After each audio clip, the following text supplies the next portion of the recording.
안녕하세요. 오늘도 차연살롱을 찾아주셔서 감사합니다.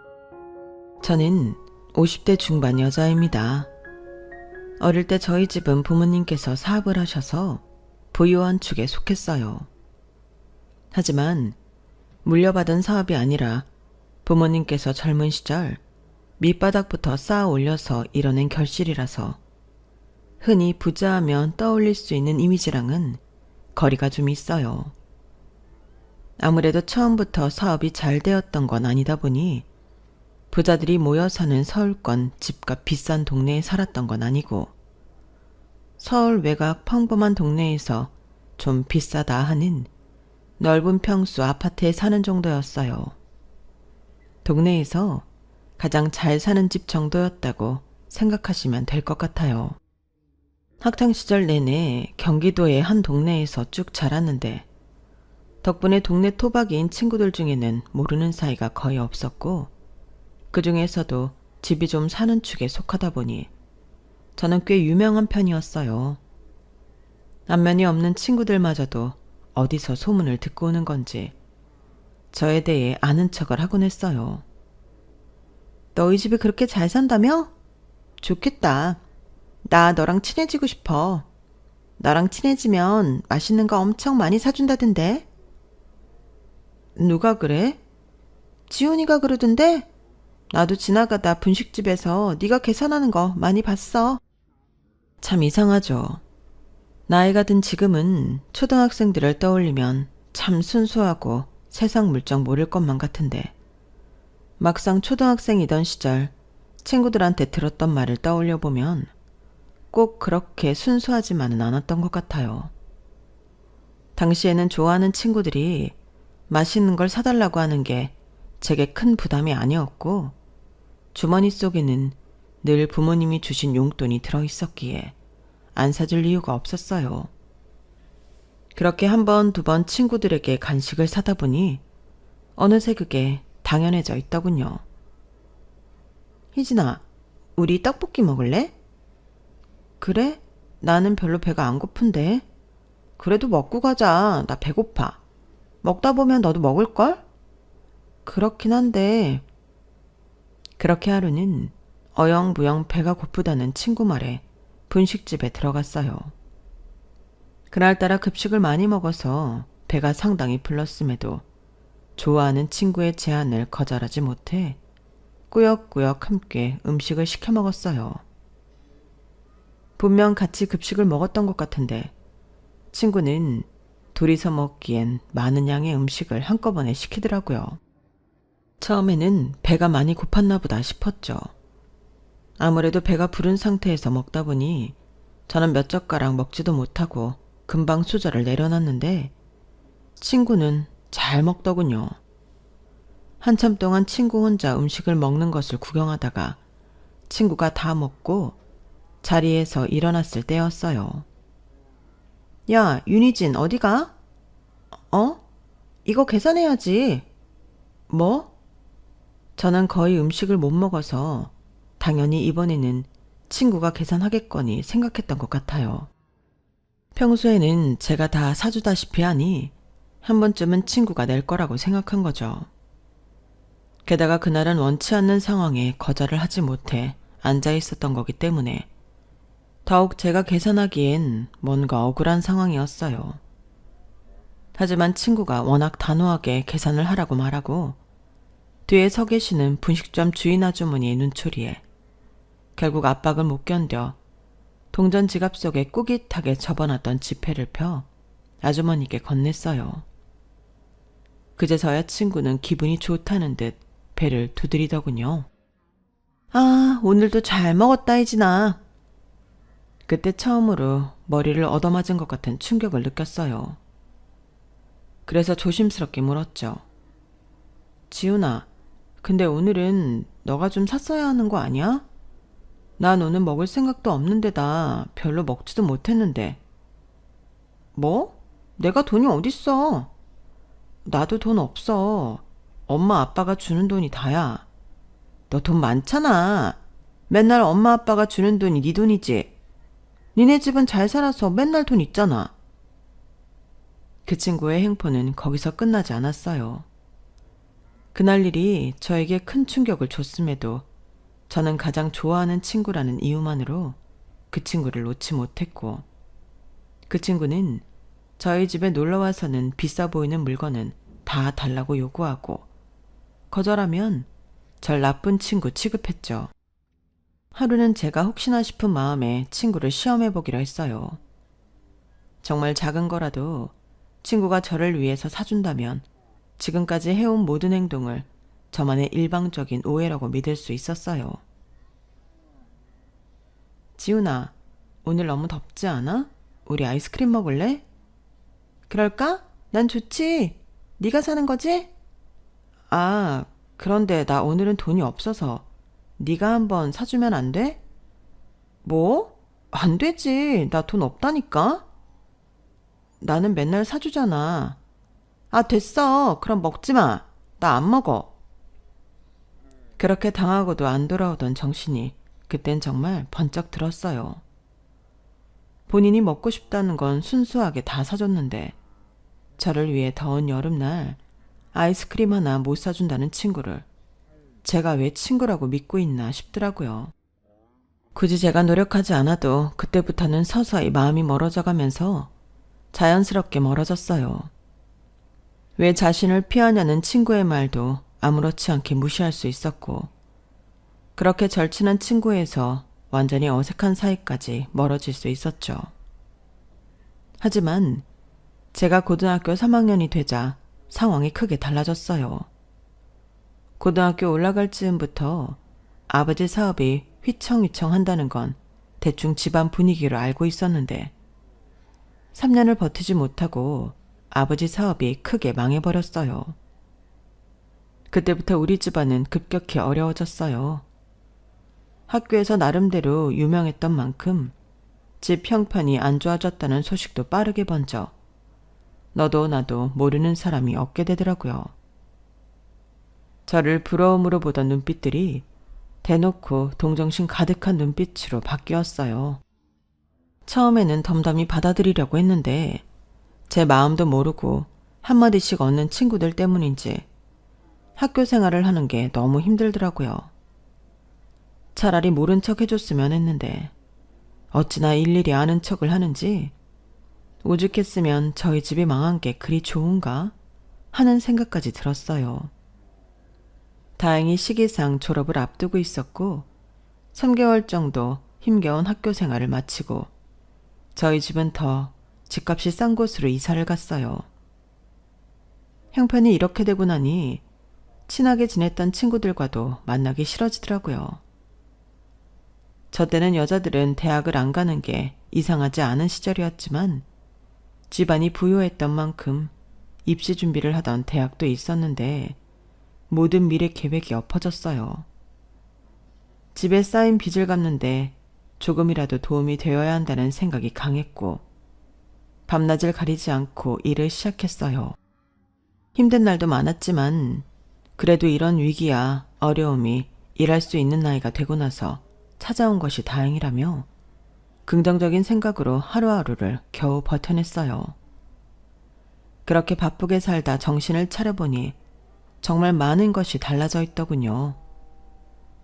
졸업하고 급하게 이사를 가게 되면서 그래도 집 형편과 상관없이 친하게 지냈다고 생각했던 친구들에게 바뀐 연락처를 전해줬는데 한참 동안 그 친구들에게서 연락이 오지 않았어요. 이야기를 들어보면 본인들끼리는 만나고 있는 것 같더라고요. 서운하기도 했지만 어차피 닥치는 대로 일을 하느라 쉬는 날이 얼마 없어서 약속을 잡기도 애매했고 약간의 대인 기피증까지 생겨서 저 역시 연락을 하지 않았어요.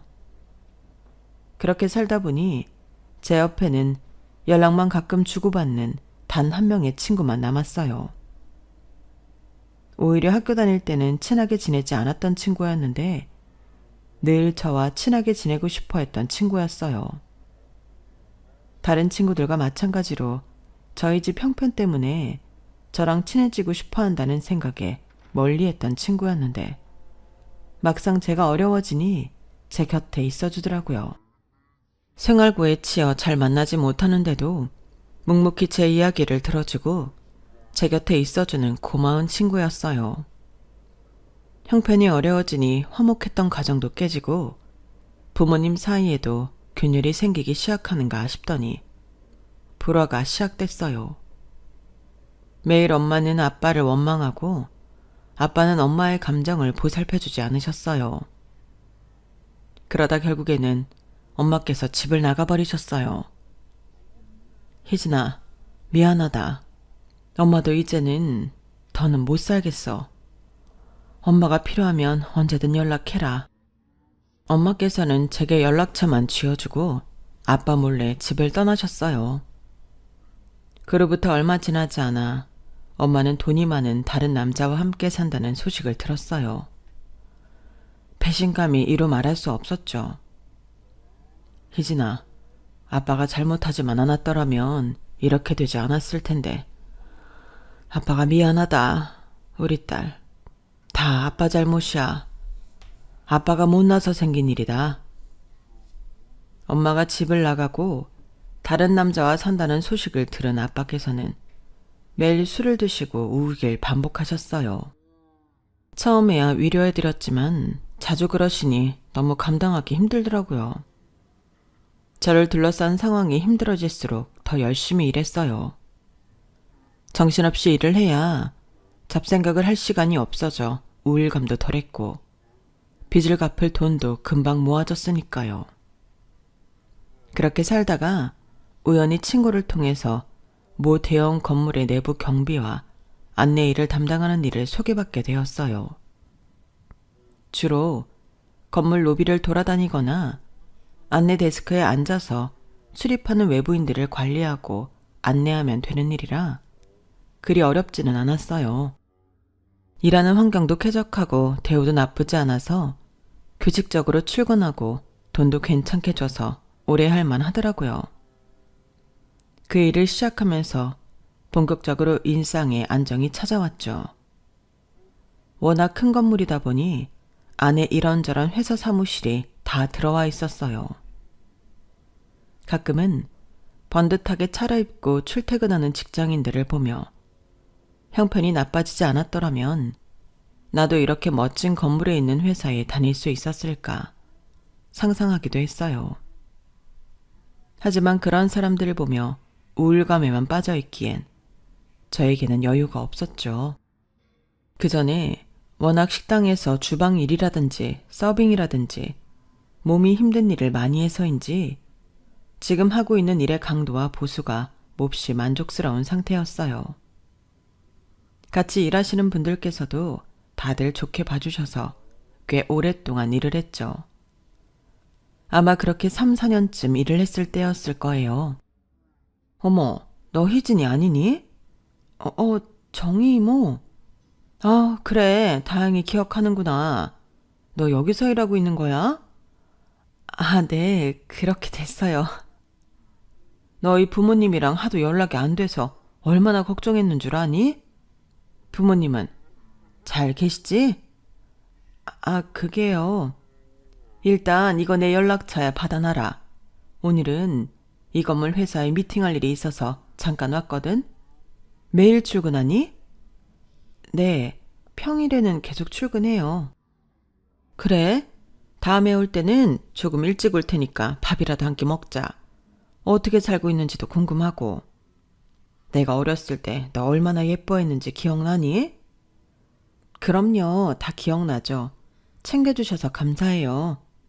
감사는 내가 너희 부모님이랑 얼마나 친했는지 알면서. 어쨌든 그 명함에 적힌 번호로 연락 한번 주렴. 이만 가볼게.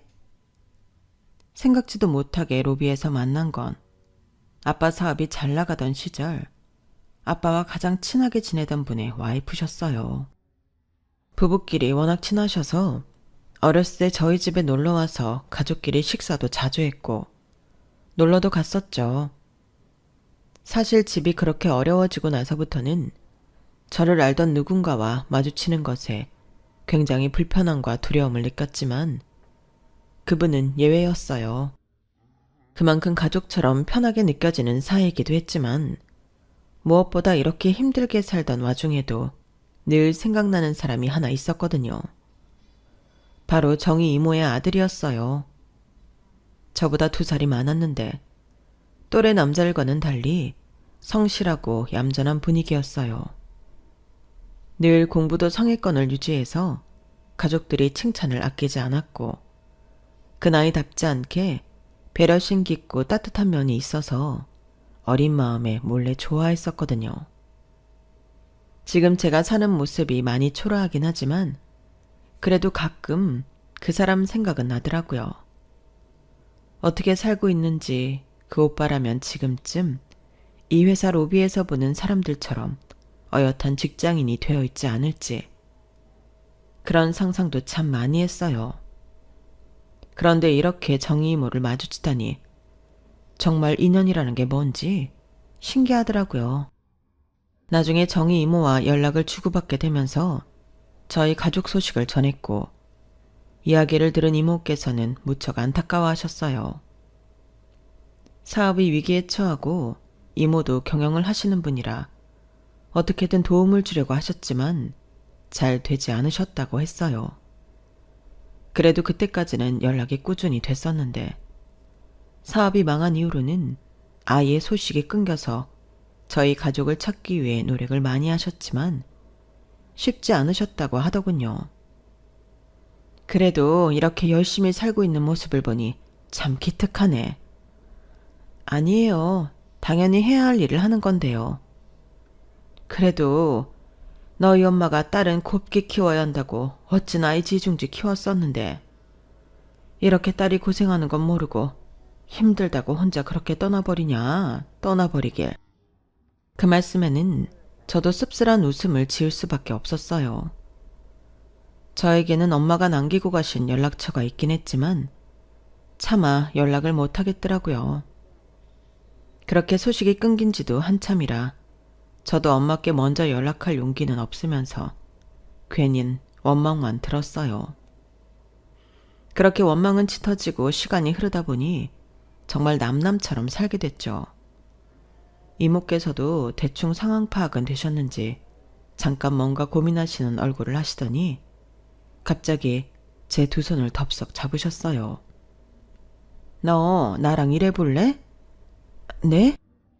네가 어렸을 때부터 얼마나 똑똑하고 성실한 앤지 내가 다 아는데 집안 형편 안 좋아졌다고 그 좋은 머리 썩히고 있는 게 아까워서 그래.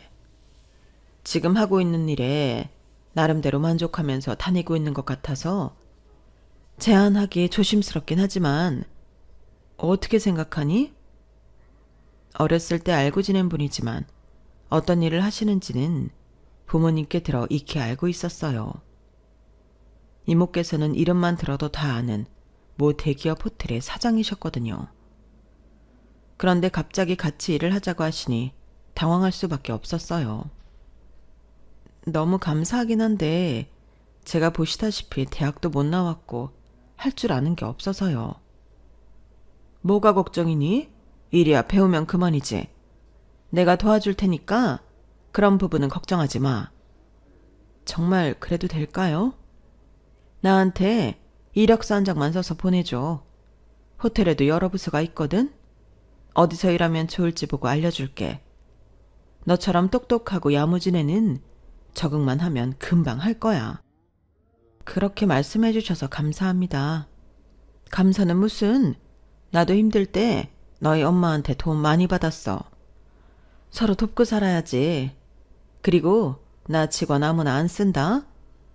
네가 쓸만한 인재 같아서 쓰는 거니까 그렇게 빚진다 생각할 필요 없어. 아무렇지 않은 척하며 감사의 인사를 표현했지만 정말 울컥하는 순간이었어요. 제가 매일같이 부러워하던 자기 일을 하는 직장인이 된다고 생각하니 정말 두근댔어요.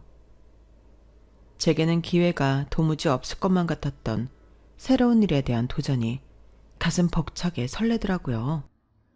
제 이력서를 검토하신 후 이모께서는 생각보다 다양한 일을 해본 제 이력에 놀라시면서 하나씩 도전해보고 가장 잘 맞는 부서에 저를 배치해 주시겠다고 했어요. 이모께서는 당장 일을 그만두고 넘어오라고 하셨지만 나름대로 만족하면서 정붙였던 고마운 직장이라 적어도 그달 말까지는 일을 하고 그만두겠다고 말씀드렸죠. 흔쾌히 허락이 떨어졌고 다들 제 소식을 전해드리니 진심으로 기뻐하며 축하해 주셨어요. 남은 근무일 동안은 편하게 일하라며 배려도 많이 해주셨어요. 그렇게 행복한 마음으로 남은 근무일 동안 열심히 일을 하고 있었는데 돌이켜보니 그 일을 하면서 참 많은 일이 있었던 것 같네요.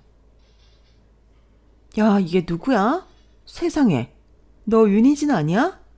아, 맞네. 명찰에 적혀있네, 윤희진. 야, 나 생각 안 나? 생각나지. 오랜만이다. 졸업하고 아무리 네 소식 알아보려고 해도 아는 애가 하나가 없더라. 뭐야, 여기서 일해? 어떻게 사나 엄청 궁금했잖아. 여기서 일하고 있었어. 와, 진짜 네가 이런 데서 일하고 있을 거라곤 학교 다닐 땐 상상도 못했는데. 제가 마주친 사람은 하필이면 어린 시절 손절했던 지훈이라는 친구였어요. 한때 절친이었지만 매번 저를 쫓아다니면서 제가 사는 걸 당연하게 여겼던 바로 그 친구 말이에요. 저 역시 한때 친하게 지냈던 친구라 어떻게 지내는지 안부가 궁금하긴 했어요. 하지만 뭔가 이런 식으로 마주치니 부끄러움이 밀려오더라고요. 그치. 그땐 나도 내가 이런 일 할 거라고는 생각 못 했으니까. 어쨌든 반갑다. 친구들이랑 만나면 맨날 네 얘기해. 너 연락하는 친구는 있어? 그냥 유미하고만 가끔 연락해. 유미? 유미랑 안 친했잖아. 그러게, 어쩌다 보니 그렇게 됐네. 다른 애들도 너 엄청 보고 싶어 해.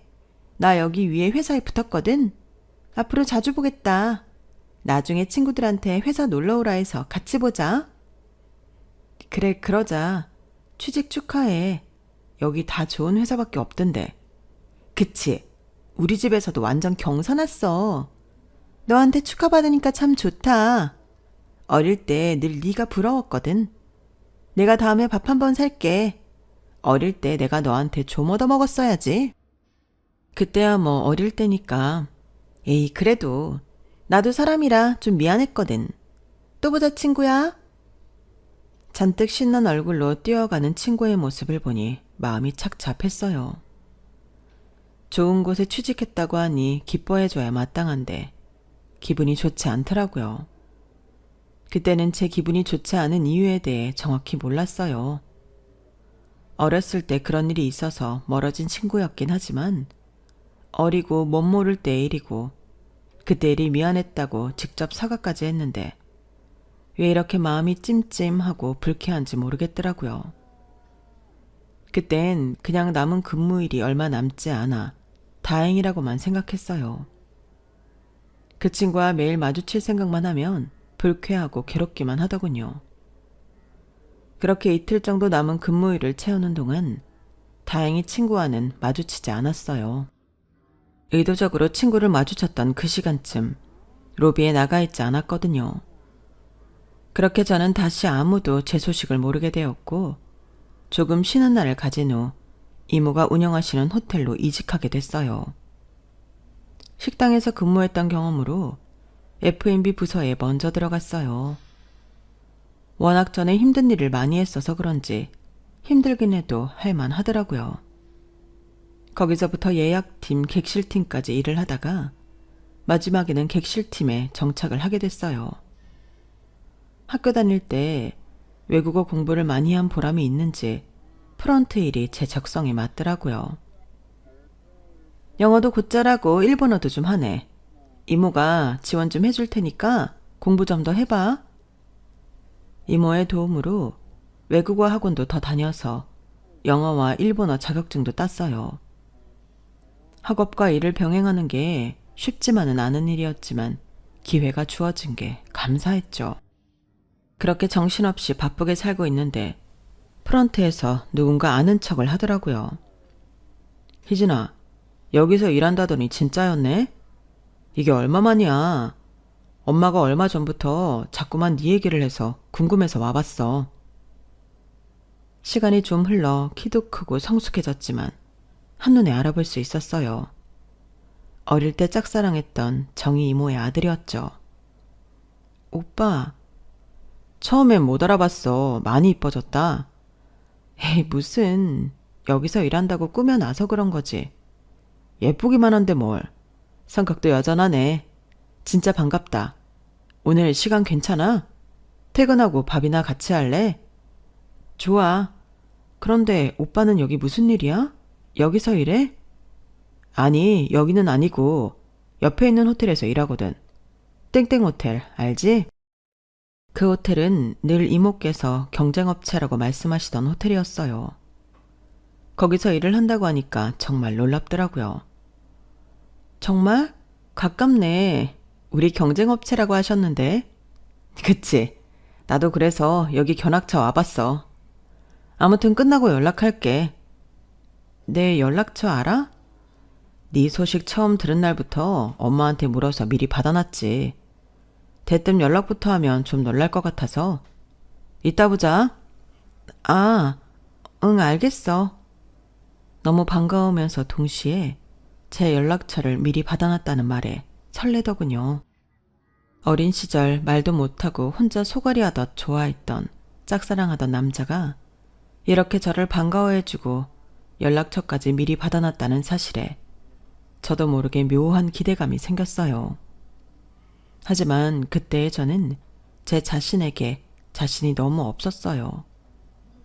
이모의 도움을 받아 이제야 겨우 인간구실을 하게 됐고 그런 도움 없이는 혼자서 아무것도 해낼 수 없는 사람이라고 생각하고 있었던 것 같아요. 오랜만에 오빠를 봐서 좋았지만 이렇게 좋아해도 될까 죄책감이 들더라고요. 정희 이모가 저를 예뻐하시고 도움 주시는 것과 별개로 아들과 만나는 여자로는 절대 생각해주지 않을 것 같았거든요. 혹시나 싶은 마음에 처음에는 오빠를 한두 번 피했었는데 나중이 되니 이런 제 자신이 웃기기도 하더군요. 오빠를 따로 만나 시간을 보낸다고 한들 저를 좋아해 줄 거란 확신도 없는데 이렇게 피하는 게 무슨 의미가 있나 싶은 순간이 오더라고요. 그래서 그때부터는 그냥 제가 먼저 연락해서 퇴근 후 서너 번 식사를 같이 했어요. 워낙 어릴 때 느꼈던 감정으로 품고 있는 호감이다 보니 차라리 이렇게 자주 봐서 친근해지다 보면 전보다는 편한 관계가 될 수 있을 거라고 생각했어요. 하지만 문제는 그 사람이 너무 멋있게 자랐더라고요. 어린 시절 느꼈던 배려심 넘치는 말투나 상냥함 등에 여전히 이끌렸어요. 만나면 만날수록 오히려 더 좋아졌죠. 역시 처음부터 만나지 말았어야 했나 봐. 무슨 소리야. 너 옛날부터 그 사람 얘기 주기적으로 했었잖아. 잘 된 거지. 그럴까? 근데 인생 망한 애 기껏 구해줬더니 자기 아들이나 탐내고 있으면 이모가 싫어하시지 않을까? 어차피 네가 좀 좋아한다고 당장 사귀는 것도 아닌데 뭘 벌써부터 죄책감을 가지니? 좋아하는 건 네 마음이지. 그런가? 털어놓을 데가 없어 유미에게만 고민 상담을 했지만 유미는 제 복잡한 마음도 모르고 걱정하지 말라고만 하더라고요. 유미의 말을 듣다 보니 그래, 사귀는 것도 아니고 좋아하는 건데 그것도 안 되나 싶어서 저도 에라 모르겠다 싶더라고요. 그런데 문제는 그렇게 3달 정도 개인적인 만남을 이어가던 중 오빠에게서 정식으로 만나보자는 제안을 받게 됐어요. 나 어릴 때부터 너 좋아했거든? 네가 괜찮으면 나랑 만나볼래? 아, 그게... 싫으면 그냥 편하게 거절해도 돼. 내가 너 만나보고 싶어서 물어보는 거니까. 너도 네 마음이 제일 중요하지. 정말 오랫동안 꿈만 꿔왔던 순간인데 막상 현실이 되니 입술에 풀이라도 붙였는지 말문이 막혔어요. 고백을 받는 그 순간에도 정희 이모 생각이 떠나질 않더라고요. 그렇게 고민하고 뜸들이는 시간 동안에도 혹시나 제 마음을 오해하면 어쩔까 걱정까지 드니 미치겠더라고요. 나 오빠랑 만나기 싫은 건 아닌데 나도 정말 좋아하거든. 근데 혹시 우리 엄마가 신경 쓰여서 그래? 평소 눈치가 빨라서 그런지 금방 눈치를 채고 물어보더라고요. 대답은 안 했지만 동의하는 눈치이자 오빠가 웃음을 터뜨리며 제 머리를 흐트러뜨리더군요. 그런 걱정은 하지 마. 우리 엄마는 너랑 만난다고 하면 엄청 좋아하실걸? 어? 정말? 그래, 우리 엄마가 널 얼마나 좋아하는데? 그거랑 이거랑은 다르잖아. 일 괜찮게 하는 직원으로 좋은 거랑 아들이랑 만나는 여자가 좋은 거랑은 다르잖아. 그러니까 전자도 맞지만 후자로 좋아하실 거라고. 맨날 너 같은 며느리 있었으면 좋겠다고 노래를 부르시던 분이었는데 아무리 생각해도 그건 저희 집에 잘 살 때 이야기인 것 같지만 그때야 더 물어보진 않았어요. 솔직히 저도 이 상황이 싫기는커녕 너무 기뻤고 늘 상상만 해봤던 순간이었기 때문에 그렇게까지 말을 해주니 그냥 모른 척 넘어가 버리고 싶더라고요. 혹시나 이모께서 알고 화가 나셔서 저를 자르거나 하신다면 그것도 어쩔 수 없겠다 싶을 만큼 오빠가 좋았어요. 하지만 오빠 말대로 이모께서는 정말 너무 기뻐하시더라고요. 세상에, 희진아, 너 우리 영훈이랑 만난다면서? 정말 생각 잘했다. 어? 너 혹시 영훈이가 못되게 굴면 바로 이모한테 말해라. 이모가 아주 혼쭐을 내줄 테니까. 이모, 괜찮으세요? 제가 영훈 오빠 만나도. 얘는 무슨 소리를 하니? 내가 이 일하면서 젊은 여자애들 얼마나 많이 만나보는 줄 알아? 요즘 애들 중에 너 같은 애가 없어. 걱정하지 말고 너는 열심히 일하고 우리 집에 시집 올 준비나 해라. 아이, 만난 지 얼마나 됐다고 시집은요. 얘가 무슨 소리니? 너 이모 아들이랑 만나면서 결혼은 안 하고 연애만 하겠다는 소리야? 이모는 그 꼴 절대 못 본다.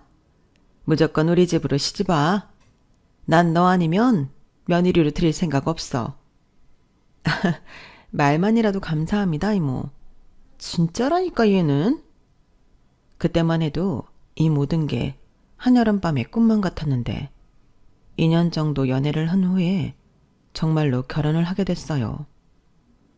오빠도 결혼을 빨리 하고 싶어 하는 뜻이 있었고 저 역시 오빠와 함께라면 마찬가지였죠. 그렇게 결혼을 추진하는 순간까지도 저는 걱정을 했지만 이모께서는 다행히 너무 좋아해 주셨어요. 이모가 제 시어머니가 된다는 게 도무지 믿기지가 않더라고요. 다들 결혼하면 시댁살이 걱정부터 하던데 이모께서는 저를 너무 존중해 주셨으니까요. 그렇게 결혼하기 직전 이모께서는 뜻밖의 소식까지 전해주셨어요. 나랑 우리 남편이 너희 아빠 설득해서 니네 엄마 찾아서 만나고 왔다. 네? 정말요? 그래도 엄마 멀쩡히 살아있는데 상견례는 해야 하지 않겠니?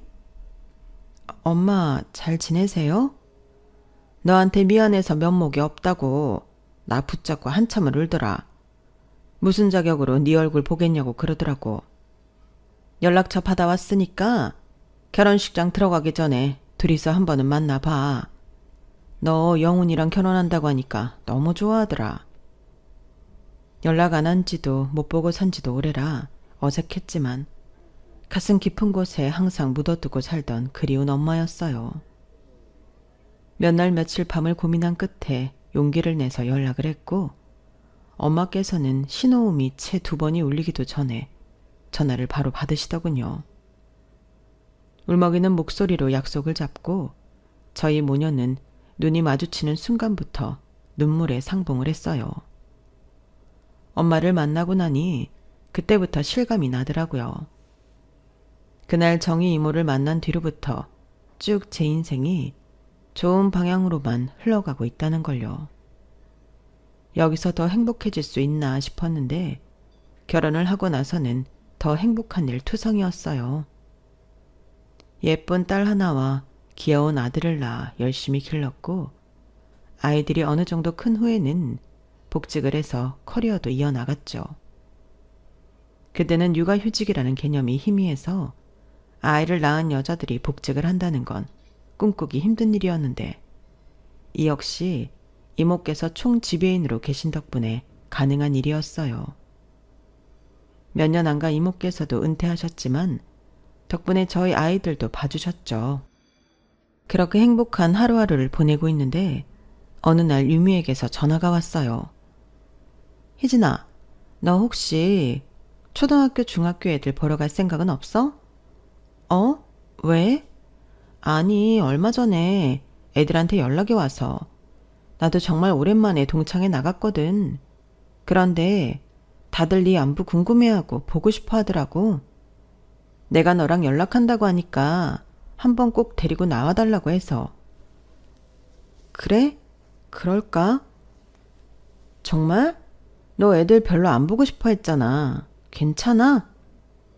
그땐 상황이 워낙 안 좋았으니까 그랬는데 이젠 괜찮잖아. 나도 마음에 여유가 생긴 것 같아. 이제 애들도 좀 보고 싶고 궁금하고 그러네. 다행이다. 그래, 이제 많이 편안해졌으니까 한 번쯤 보는 것도 좋지. 나도 오랜만에 보니까 반갑더라. 그러게, 다음 동창회 때는 나도 불러줘. 그렇게 유미 덕분에 정말 몇십 년 만에 어릴 때 친구들을 보게 됐어요. 친구들은 서로 늙어가는 모습을 보며 살았을 텐데 저는 아니다 보니 갑작스럽게 확 늙은 느낌을 주고 싶지 않아서 친구들과 약속이 잡힌 날부터 피부샵에 가서 관리도 받고 옷도 미리 골라놓고 혼자 잔뜩 신이 나 있었네요. 그런 제 모습을 보면서 나도 어린 시절 친구들이 그립기는 했었나 보다 싶더라고요. 그렇게 기대를 안고 간 동창회에서 친구들은 신기하게도 시간이 오래 흘렀지만 그대로라는 느낌이 들었어요. 정말 많이 변했을 줄 알았는데 그래도 어릴 때 얼굴 그대로라 알아볼만 하더라고요. 아니 이게 누구야? 윤희진 아냐? 니네 어쩜 이렇게 그대로니? 너무 반갑다. 다들 잘 지냈어? 너야말로 잘 지냈니? 네가 졸업하고 연락 싹 끊어서 얼마나 궁금했는지 몰라. 어쩌다 우연히 유미랑 연락이 닿았으니 망정이지. 아니었음 평생 얼굴도 못 보고 살아야겠다. 그러니까 유미 덕분이지. 진짜 그동안 못한 얘기가 너무 많다. 어떻게 살았는지 이야기 좀 해봐. 왜 애들 연락 다 끊어버린 건데? 우리 진짜 서운했다. 대충 알고 있을 줄 알았는데 우리 아빠가 사업이 망하셔서 급하게 이사를 가게 됐었어. 정신이 없어서 니네한테 인사도 못했네. 늦었지만 미안해. 아니야. 그런 거면 당연히 이해 가지. 이렇게 만난 게 어디야. 너 완전 우리 학교에서 공주였는데 고생 많았겠다. 그럼 지금은 어떻게 지내고 있어? 결혼은 했니? 결혼해서 애도 둘 있고 잘 지내고 있어. 남편은 뭐 하는 사람이야? 어떻게 만났는데? 집안은 좋니? 야, 무슨 허구조사 당하러 온 것 같다. 천천히 물어봐. 그리고 무슨 본 적도 없는 남편 얘기를 그렇게 물어. 내 근황에나 관심 가져주라. 야, 남편이랑 시댁이 네 근황이니까 그렇지. 결혼하고 애 키우는 여자들이 뻔하지 뭐. 아니면 뭐 너 일이라도 해? 아, 일하고 있지. 호텔에서 일하고 있어. 호텔? 설마 호텔리어 그런 거야? 그치. 어디 호텔인데? 사실은 여기 바로 옆에 땡땡 호텔 알지? 뭐? 땡땡 호텔? 여기 정도로 좋은 호텔이잖아. 그러니까 그렇게 큰 호텔에 다니고 있다고? 우연찮게도 동창회 모임이 남편이 일하고 있는 호텔에 있는 뷔페였거든요. 제가 일하고 있는 호텔 쪽 방향을 가리키면서 말하자 친구들이 다 깜짝 놀라더군요. 정말이야? 완전 성공했다 너. 성공했다며 축하한다는 말을 건네는 친구도 있었지만 분위기가 뭔가 묘하게 싸늘했어요. 유미만 뿌듯한 얼굴을 하고 있고 나머지는 약간 못 믿겠다는 얼굴로 저를 보고 있더라고요. 그러다 갑자기 몇몇 친구들이 나서더군요. 야, 얘들아. 호텔에서 일한다는 게 중요한 게 아니야. 무슨 일을 하는지가 중요한 거지. 호텔에서 일하는 사람이 얼마나 직업군이 다양한데. 객실 청소부일 수도 있잖아. 아, 하긴 그러네. 너 혹시 아직도 경비 일해? 너네들 기억하지? 나 다니는 회사 건물 경비였다니까, 얘가. 그때 너무 반가웠는데 쪽팔렸는지 얘가 금방 관뒀다고 하더라고. 너 그렇게 애매모호하게 직업 얘기하는 거 아니야. 아직까지 그 건물 경비로 다녔으면 우리 회사 직원이라 했겠다? 우리 회사는 무슨, 너 수습기간만 일하고 잘렸잖아. 야, 조용히 안 해? 자기들끼리 뭐가 그렇게 웃긴 건지 서로 헐뜯으면서 노는데 어렸을 땐 몰랐지만 커서 보니 정말 저랑은 안 맞는 부류였어요. 물론 안 보고 지낸 세월이 하도 기니 변한 모습에 적응이 안 되는 거기도 했겠죠. 얼굴 표정이 잔뜩 굳어있는데 지훈이랑 친구가 다가와서는 갑자기 경례 포즈를 취하더군요. 너 지금 뭐 하는 거야? 아니, 너 오랜만에 일하는 거 보고 싶어서. 경비들은 경례 이렇게 하나? 경례 하나는 끝내주게 잘하겠네. 차렷! 경례! 이거 맞아? 너는 내가 경비일한 게 그렇게 재밌니? 웃겨? 야, 그럼 웃기지 안 웃겨? 어릴 때 그렇게 도도하게 공주처럼 살던 애가 갑자기 건물 로비에서 경비일하고 있으니까 사람 인생이라는 게 이렇게 한치 앞을 모르는 거잖아. 너무 신기하지 않니? 그러게 착하게 살았으면 이런 일도 안 생겼을 텐데 말이야. 뭐? 착한 일? 내가 다른 애들은 몰라도 지훈이 너한테 그런 말을 들을 이유는 전혀 없는 것 같은데? 뭐? 그럼 너는 착한 애가 우리 집 형편 니네 집보다 안 좋은 거 뻔히 알면서 기어이 나한테 뭐라도 얻어먹고 싶어서 껄떡댄 거니? 내가 언제 껄떡댔어. 네가 하도 나한테 얻어먹는 건 당연하게 여기고 고마워하지도 않으니까 너도 나한테 친구로서 뭔가 해줄 수 있나 싶어서 사달라고 한 거였지. 됐다. 지금은 너도 힘든 일하며 살고 있으니 내 맘 이해하겠지. 그때였어요. 로비를 지나가던 호텔 직원이 깜짝 놀라면서 저에게 다가오더라고요. 세상에 사모님, 왜 여기 계세요? 안녕하세요. 오늘 약속 장소가 여기라서요. 직원은 남편이 아끼던 부하 직원이라 몇 번 집에 초대해서 밥도 먹었던 사이였어요. 후배 직원들 교육 중이었는지 뒤에 직원이 꽤 많더라고요. 세상에, 오시기 전에 미리 말씀해 주시지. 제가 여기 F&B 팀장한테 서비스 드리라고 말해놓고 갈게요. 편하게 계시다 가세요. 그렇게까지 안 해도 되는데 고마워요. 고맙긴요. 얘들아, 여기 우리 오지배이님 와이프셔. 옆 땡땡 호텔 팀장님이시기도 하고. 안녕하십니까? 편하게 쉬다 가십시오. 직원들이 짝이라도 한 듯 인사하고 떠나자 자리에 남은 친구들은 깜짝 놀라 얼어있더라고요. 그 모습이 참 꼴보기 좋더라고요. 야, 너 진짜야? 네가 옆 호텔 다니는 호텔리어라고? 그것도 팀장? 경비일 좀 잠깐 했다고 평생 경비일만 하고 살 거라는 생각은 대체 어떤 편협한 인간의 생각이야? 사람이 발전이라는 게 있어야지. 어려울 때 힘든 일 좀 했다고 아직까지 그러고 사는 너처럼 그런 건 발전 없는 인간들이나 해당되는 얘기지. 뭐? 너 수습기간도 못 채우고 그 회사 잘려서는 지금 어디서 뭐하고 사는데? 유미한테 애들 소식 가끔 들어도 너는 좋은 소식 하나 없던데. 안 들어도 뻔하지. 한때 잘 살던 내가 경비일하고 사는 거 보니 그렇게 좋았니? 야, 그게 아니라 내 말 좀 들어봐야지 나. 너 도대체 뭐 어떻게 한 건데? 어떻게 경비하던 애가 호텔리어가 되고 호텔 지배인이랑 결혼까지 한 거냐고. 넌 죽어도 모르겠지만 사람이 사는 대로 다 돌려받더라. 너도 모르지. 착하게 살았으면 지금 더 복받고 살고 있을지. 난 어릴 때 잘 놀던 기억으로 여기 나온 건데 니네 사람 하나 불러놓고 과거 얘기 꺼내면서 이러쿵저러쿵 함부로 지금의 나까지 판단하는 게 아직도 수준이 많이 떨어진다. 너넨 차라리 초등학생 때가 더 나았던 것 같아. 여기 팀장한테 말해놓겠다던 서비스는 나 봐서 주는 거니까 취소하고 갈게. 너넨 이런 고급 서비스 돈 내고도 받을 자격 없어. 너네끼리 평생 그렇게 힘든 사람 헐뜯고 놀리면서 재미나게 살아.